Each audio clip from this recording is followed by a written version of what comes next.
Άλλοτε το κλαρίνο ήταν όργανο απαραίτητο στις κουμπανίες της Βόρειας Καριστίας, που μαζί με το βιολί και το λαούτο αποτελούσαν πλήρη ορχήστρα. Και ήταν πολλά τα καλά κλαρίνα που άφησαν εποχή. Σήμερα σπάνια συναντάει κανείς κλαρίνο. Αυτοί που έπαιζαν δεν υπάρχουν πια και αυτοί που ζουν δεν παίζουν σήμερα. Στο χωριό Βίταλο, κοντά στην Κίμη, βρήκαμε τον Νίκο Μανδράκα, που κι αυτός έχει να παίξει 10 χρόνια και γίναμε εμείς η αιτία να ξαναβγάλει το κλαρίνο από τη θήκη του. Ο κύριος Παναγιώτης Κρινής, που έχει τη γνώμη πως το βιολί του είναι Στραντιβάριους, και αυτός κατέβασε από το ράφι το βιολί του μετά από πολλά χρόνια. Ο δε Κυριάννης Μπαμπαράκος δανείστηκε ξένο λαούτο να μας παίξει, γιατί το δικό του από την πολυκαιρία και την αχρηστία χάλασε και όπως μας είπε το πήρε η γυναίκα του να το κάνει φωλιά στην κότα της για να κάνει τα αυγά της.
Κύριε Παναγιώτη, για πες μου, είναι αλήθεια πως το βιολί αυτό είναι Στραντιβάριους? Το βιολί αυτό λέει μέσα Αντώνιο Στήρη. Είναι το 1794. Το είχε ο παππούς μου. Από τον παππού μου το πήρε ο πατέρας μου. Από τον πατέρα μου έμεινε στο μεγαλύτερο αδερφό μου, ο οποίος βεβαίως είπε για να παρακολουθήσει να παίζει βιολί, αλλά δυστυχώς έφυγε πήγε στο εξωτερικό. Κατόπιν έμεινε σε μένα το βιολί αυτό, όπου εξακολούθησα εγώ και έπαιζα την τότε εποχή, τέλος πάντων, ας το πούμε και έτσι. Αλλά πάντως όμως ήρθε καιρός και το παρατήσαμε. Και το παρατήσαμε. Από πού το αγόρασε ο παππούς σου? Ο παππούς, είχα ακούσει από τον μακαρί τον πατέρα μου ότι του το είχε φέρει κάποιος έμπορας από την Τουρκία, από την Κωνσταντινούπολη. Από εκεί μοιραίως ήρθε το βιολί στα χέρια του παππού μου. Τώρα από εκεί και πέρα τι είναι δηλαδή, τι. Από εκεί και πέρα δεν ξέρω.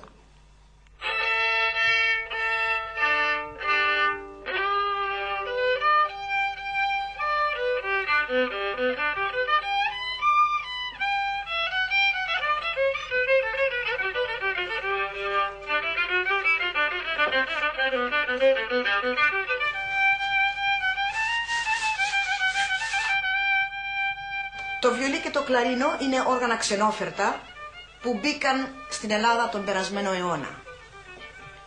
Το βιολί επιβλήθηκε στους λαϊκούς μουσικούς και σιγά σιγά αντικατέστησε τη λύρα. Όπως είναι γνωστό, στην Ευρώπη υπάρχουν βιομηχανίες μαζικής κατασκευής βιολιών με ονόματα ξακουστά σε όλο τον κόσμο. Αυτό όμως εδώ το βιολί δεν έχει βγει από καμιά βιομηχανία. Το κατασκεύασε ο λαϊκός τεχνίτης και μουσικός Γιώργος Παπαγεωργίου, που έχει το εργαστήρι του εδώ στο χωριό Άγιος Γιάννης κοντά στο Αλιβέρι.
Είχα δύο αδέρφια τα οποία παίζανε όργανα, κλαρίνο και γνωρίζανε λίγο μουσική. Τότε θέλησα να μάθω κι εγώ. Μου λέγανε για να γίνουμε κουμπανία, παρέα. Να παίζουμε στους γάμους, στα πανηγύρια, να διασκεδάζουμε.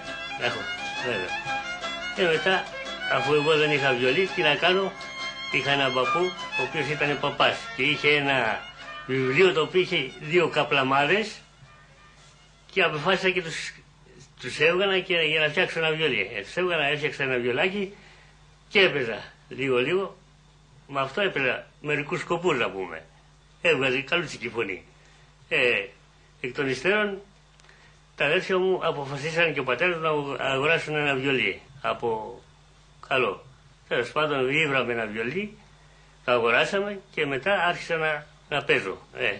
Εν τω μεταξύ σε λίγο διάστημα το βιολί αυτό σπάει. Αφού έσπασε, παίρνω τα κομμάτια κι εγώ, βρίσκω ξύλα και αρχίζω και ψάχνω ένα άλλο παρόμοιο σαν εκείνο.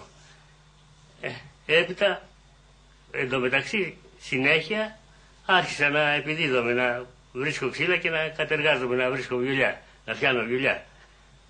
Τέλος πάντων, κατόρθωσα και έφτιαξα καλά βιολιά, τα οποία και τα πούλαγα στο εμπόριο.